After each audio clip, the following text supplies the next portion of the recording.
What's up, guys? Welcome back to episode number 12. Today, we have with us none other than the always charming, artful, and engaging Chief Operating Officer of the Corcoran Group, which is New York City's leading real estate brokerage firm. His expertise has been featured in the New York Times, Wall Street Journal, Bloomberg News, and Forbes, as well as other local and national news outlets. He currently serves on the residential board of directors for REBNY, which is the real estate board of New York. Currently resides in Nassau County. Without any further ado, let's welcome the man himself, Gary Malin. How are you, sir? I hope I can live up to those lofty goals and expectations you just set for me. But thank you for inviting me here. I'm pleased to be here, and I look forward to a lively discussion. Well, thanks so much for being a part of this podcast. I really appreciate it. It's my pleasure. Thank you, Gary. So Gary, before we dive into the subject of the podcast, I just want you to kind of, let people know a little bit about yourself, your upbringing, where you went for your master's, graduate, bachelor's degree, etc. Sure. I grew up on Long Island in Great Neck. I actually still reside in Long Island in a small community in Nassau County called Seacliff. Married, got two kids, both in college, one at Northwestern. She's a senior, which is crazy, which means I'm kind of old, and a sophomore at Boston University. So I'm born and bred and raised here on Long Island. I went to the University of Michigan for undergraduate, so go blue. Hopefully we have a good football season.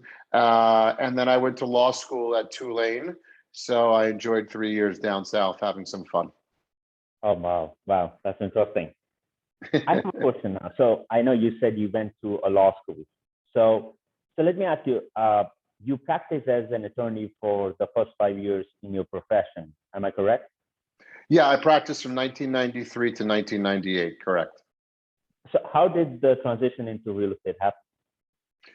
Look, my grandfather was a lawyer, never practiced. My father was a lawyer, never practiced. They owned real estate and ran a real estate business, owner side, not brokerage side. So, I was always encouraged to go to law school, not necessarily because they wanted me to be a lawyer per se, but they thought that it was great training, great education, and it serves you well in business. So that was the sort of foundation. So when I got out of law school, I started working for two small firms, one on Long Island, one in Manhattan. And my focus was tax, trust, and estates work, not the most exciting work in the world. But my roommate in college, Andrew Heiberger, who had started City Habitats way back in the day, I started representing him and doing a lot of work for City Habitats. And at a certain point, it just was a natural sort of transition. He'd asked me if I would consider leaving law and coming to work with him at City Habitats, which I did. So that was back in 1998. So here we are, if my math is correct, 23 years later, still in the residential real estate business. And it's been a great ride, whether it's City Habitats or at Corcoran. It's a great company collectively, individually, and I've met a lot of amazing people along the way. So Gary, let me ask you, I know you mentioned it has been an amazing ride for you last 23 years. What kept you going? If I wanted to ask you, what was one factor or key factor that kept you going for 23 years, what would that be? It's always the people. I really enjoy working with the people that I've had the opportunity to work with over all these years, whether it's all the agents that I've formed great relationships with, the employees that we've worked together with, and or the owners that we represent. I think in the end, if you work with people that you respect, if you work with people that you have fun with, and most importantly, I really love to help people achieve their goals. And I just feel collectively, I've been very fortunate where I've worked that I've been surrounded by a lot of amazing people that sort of motivate me each and every day. No wonder why you're so charming, Now we know. Yes. So it is true. I know it sounds like, it's just a line, but it really is true. I think if you ask anybody that enjoys what they do, other than the work itself, of course, you have to enjoy that. But it's the people you surround yourself with. They're the ones that give you the inspiration to keep on moving forward. That's absolutely correct. So Gary, in one of your podcasts, you mentioned about your dad providing you with a foundation of honesty, integrity. So how has that until date helped you in this business? Look, I think the most important thing is your foundation, right? Like your core values, what you believe in. And I think that if you stay true to your true values and what sort of guides you, honesty and integrity sort of are pillars for me in that regard. I think that people want to work with people they can trust, that they believe have their best interests at heart, but at the same time are willing to give them the true and honest assessment of what's going on. And I've just felt that that served me well throughout my entire life, because in the end, you know what you're getting with me. I'm going to tell you how I feel. Sometimes you might like it, sometimes you might not like it, but ultimately it's designed to help everybody grow and everybody move in a good, positive direction. And the same thing with people giving me advice. You know, you want to hear the truth, you want to understand the good, the bad, and the ugly, and you want to understand what's the sort of game plan to fix it if there's problems, or how to enhance what's already doing well. And I think that that comes off as genuine. And I think most times people prefer to work with people that are genuine than people they feel like might have some sort of motive outside of what's being discussed. That's a great analogy. Gary, I have a question. So I know you were with City Habitats and before you transitioned into Corcoran. Amongst, like, in this experience per profession, how were you able to balance until date, balance the interest of agents and the interest of business?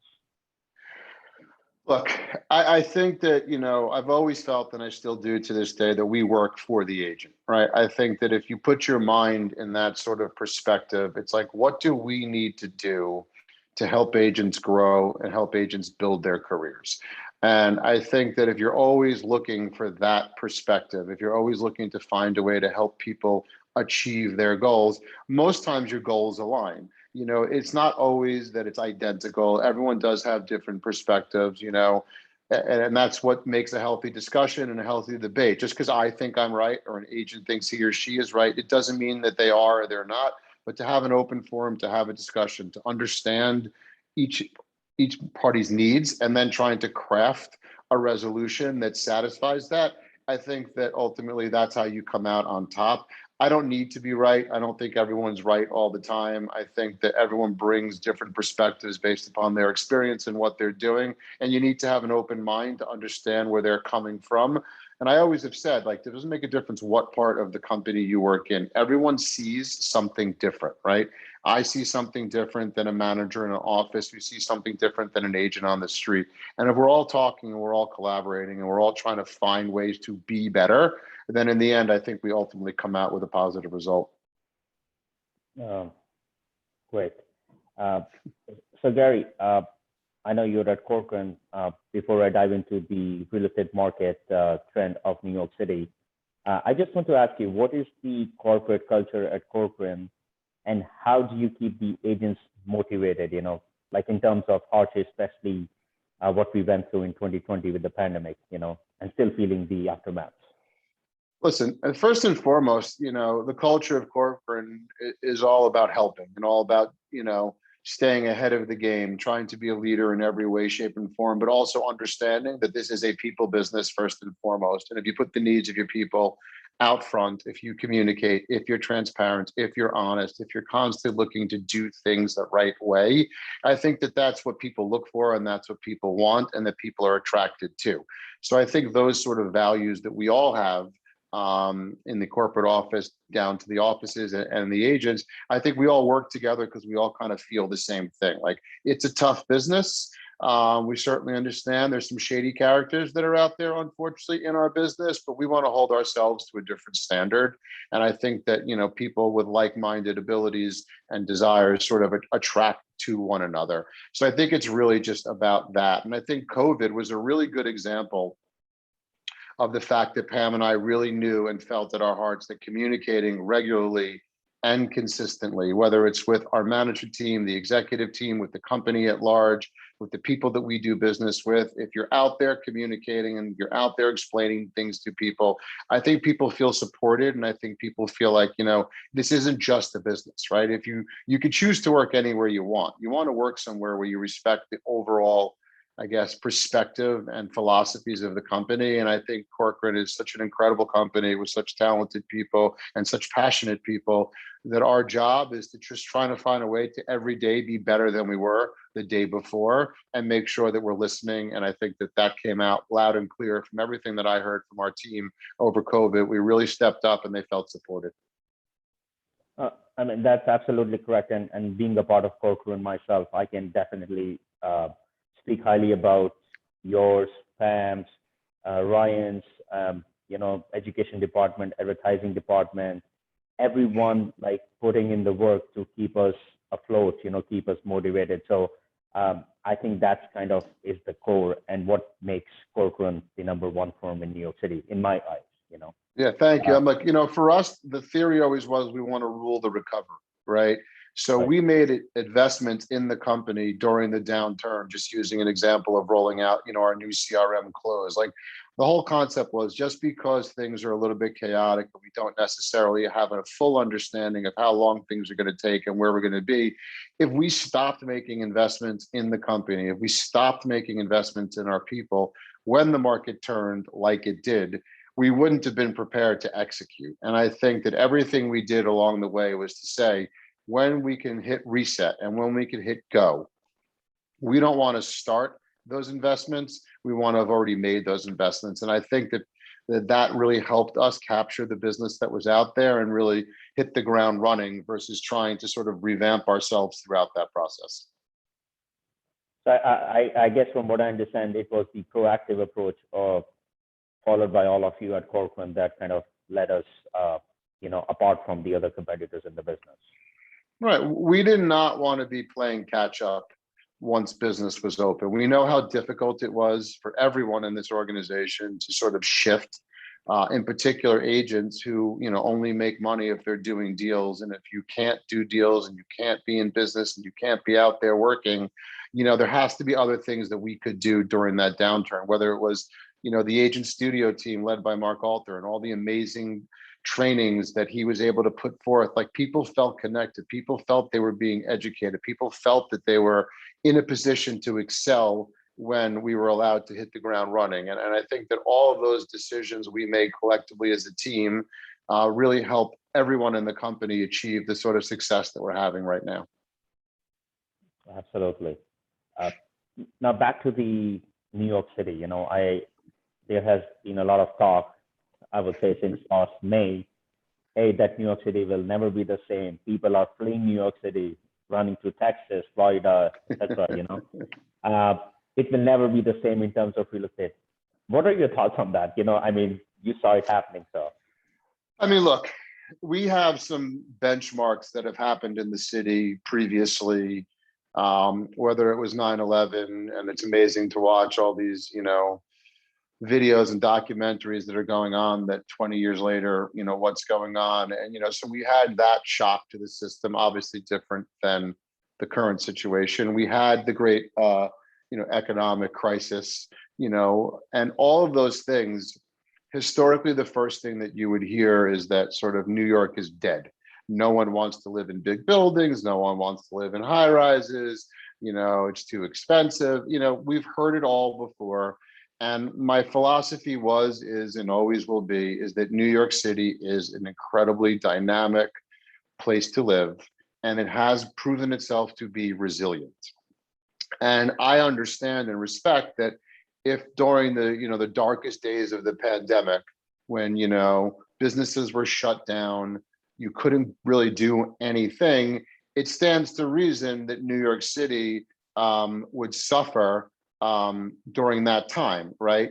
Ultimately speaking, if you can't go to a restaurant, if you can't go to a bar, if you can't go to the theater, a movie theater, a gym, you name it, then you have to say to yourself, is New York City temporarily the place that I want to be? If I'm going to be locked away in my apartment all day long doing work, and I don't have outdoor space, maybe there's other places that I could go temporarily. So I always felt that, once New York City was quote unquote open, you would see the resiliency, you would see the return. And it obviously started with the sales market, and that rebound started quicker because obviously there were significant price adjustments, there were concessions being offered, there was that fear of would New York City rebound or not. But people that are buying apartments have a longer term horizon than a renter, right? Historically speaking, they're looking for at least 5 years down the line. And, ultimately there was value in the marketplace, and interest rates have obviously been incredibly low. So people took advantage. So that was the first sign that I told people, like, if people are coming back making financial investments, it's telling you what the truth is about New York City. And that people would say, but look at the rental market, look at the vacancies, look at the concessions, look at the pricing. I said, yeah, but you have to realize a renter looks at things differently than a purchaser. A renter is looking at things year to year.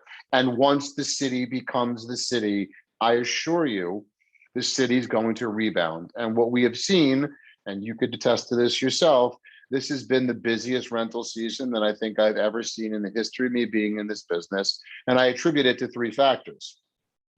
You know, moving away from just price, of course.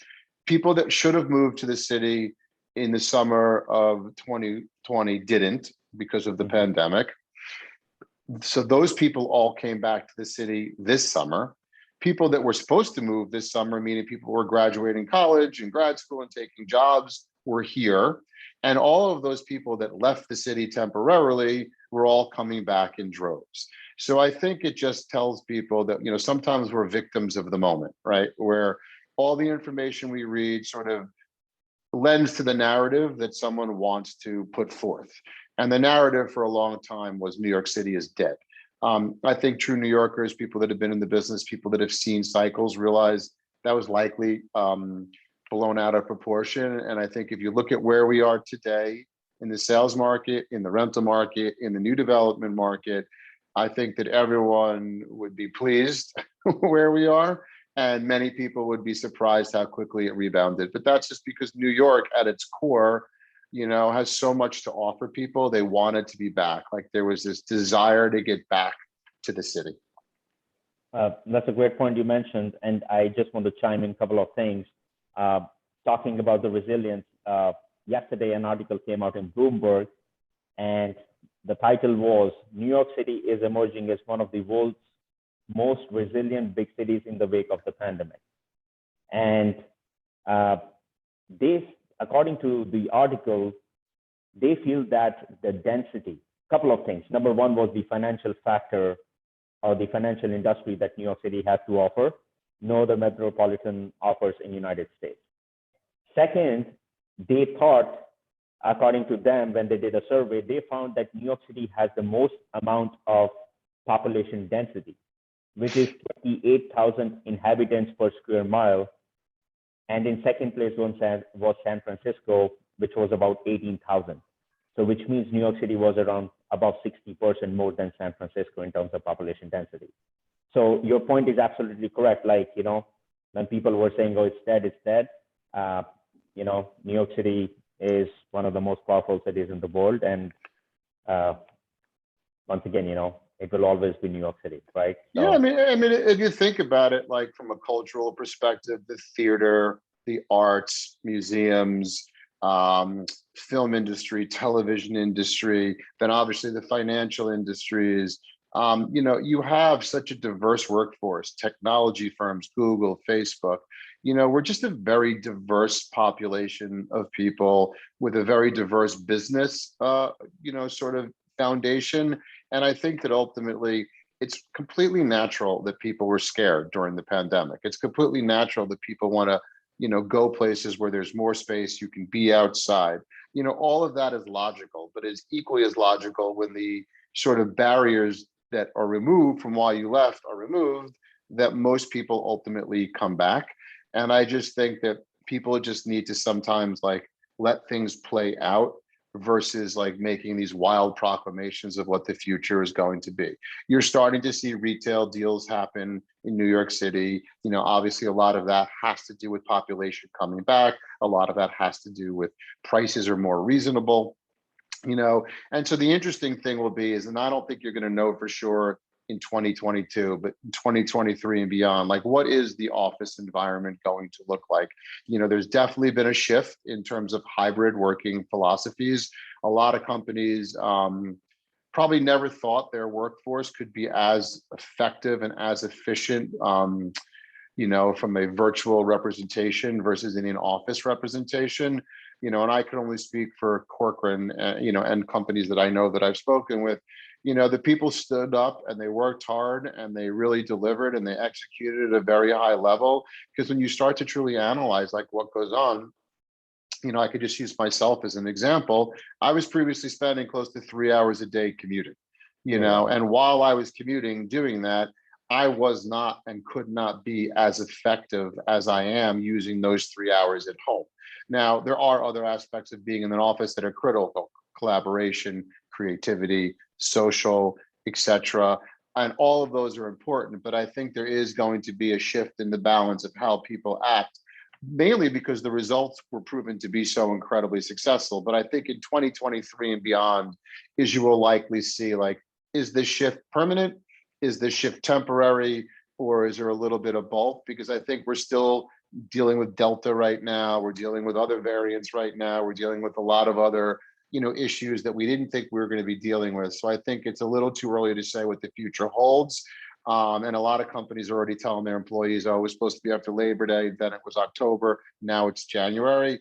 But I do think when you speak to a lot of people, the sort of work from home philosophy, if you could find that healthy balance between home and office, people are executing at really high levels. So it'll be interesting what the office market does down the line.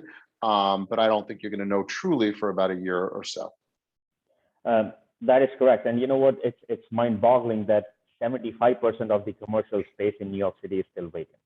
Only 25% has been occupied. So, it would be great to see people coming back to the city on a full-time basis, as that's going to, boost the economy and help with tourism and other factors. Look, also the benefit is like when there is shifts in sort of issues like we're dealing with right now, there's more financial opportunity, right? Retail rents are down, office rents are down. So it offers businesses the ability to potentially look at starting things that maybe previously they weren't able to do. So, you always have to take, the long approach and see how things play out versus instantaneously making a decision about what the future is going to be. I just know the future of New York City is strong. People are happy to be back. People are excited about what the future holds. And I think it first starts with people wanting to live here, right? If you have the people wanting to live here, the services that are necessary simply will follow. Well said. So Gary, I know you've been in this business for over 20 years. It's a very personal question as well. According to you, what qualities should an agent possess in this business to be successful? It's a very competitive business.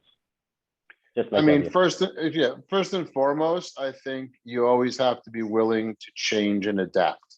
I think that what was popular 5 years ago and what was necessary to run a business 5 years ago versus what's necessary to run a business today are two different things. So you have to be willing to and embrace change. I think that's critical.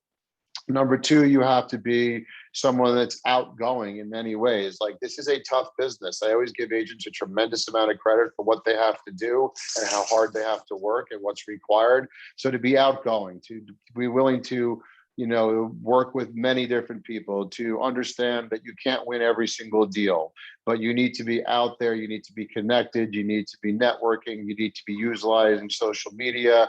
And you need to just, ultimately realize that what I did today doesn't necessarily guarantee results tomorrow. And if I'm willing to learn, if I'm willing to adapt, if I'm willing to sort of take, opportunity and risk, that it's incredibly important in your career, just like it is in any business. And I think you also have to realize you're in business for yourself, right? You're a CEO of your own company, and you need to make financial commitments to yourself, to your clientele, to your business.